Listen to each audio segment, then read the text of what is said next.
right, so just to give a little bit of a recap on that clean out, the clients found us through Google. They were from up north. I'm in South Florida. I believe they were in northern Georgia. And they had actually attempted to start cleaning out some of the stuff on their own. Their father-in-law had passed away, and he was a little bit of a collector, as you may have seen. Some items were there in bulk, not everything. It wasn't like a TLC house or anything. Actually pretty clean for a hoarder house. But they were able to get done a lot on their own. They were giving stuff to the neighbors. They were bagging stuff up themselves, bringing stuff to donation. Eventually, they just got overwhelmed and they called us to give an estimate. Now, I had already had a pretty booked weekend. I had a large move planned with my helper on Sunday under his company, and that was like an 8-hour job. And then on Monday morning, I already had a larger job planned for myself through a repeat client who is a realtor. So it wasn't the best case scenario when it comes to doing a large clean out like that on that kind of time frame, especially starting on a Sunday when the dumps are closed.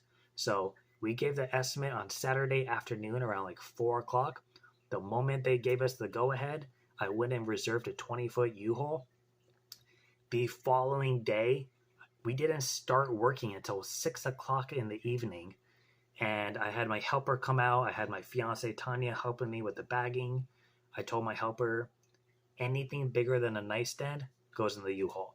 And while he was doing that, me and Tanya were bagging up everything that we could to try to kind of multitask and get everything done collectively, which is how I like to approach cleanouts. I like to do a little bit of a mixture. Start getting the furniture out immediately because it is a drastic change and how a large cleanup can start to come together, because all of a sudden you can see the walls and the lights start bouncing off of the walls. It just makes it look less daunting. But I do have to start bagging stuff on the floor so I can start using my dollies and my hand trucks. So I'll usually do a mixture, and I find that to be the best approach personally. So on Sunday night, we were bagging everything up that we possibly could. We were running out all the largest furniture.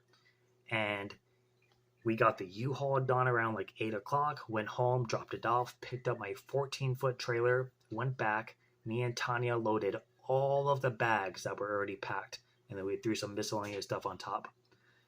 The following day, I had that large job I talked about. 6:30 in the morning, had to go dump all that trash in the trailer, went to go handle that job, had to dispose of all of that, went back to the job to then get all of the leftover items, which filled up a 14-foot trailer and my 12-foot trailer, which I hadn't used in like months ever since I got the new one. So had a lot of moving parts going on and not the best timing, but I wanted to accommodate the customers. They were waiting to go back up north, so they didn't want to hang around for too long. The husband actually left Sunday night and the wife was sticking around. Now, we were very fortunate because despite it being a 55 plus community, the guard gate did not care what time we got there. We were working until almost midnight the first night, and then again until like 11 o'clock the second night. Nobody batted an eyelash. It was great, and all the neighbors were talking about how hard we were working and the fact that we were there later than they usually walk their dogs. Like, we had a lot of positive feedback going on around us. So hopefully we'll return there in the future just from the neighbors alone. But overall, that was a pretty good job. We filled up the 20-foot U-Haul, which is technically 2.5 loads of my trailer. And then we filled up the 14-foot twice, and we filled up the 12-foot once. So altogether, it came out to like 5.5 loads, and 109 contractor bags were filled. Now, 27 of those were clothing that you saw me dispersing in those donation bins. The rest of it was trash, expired food, or just miscellaneous odd objects that we weren't able to donate.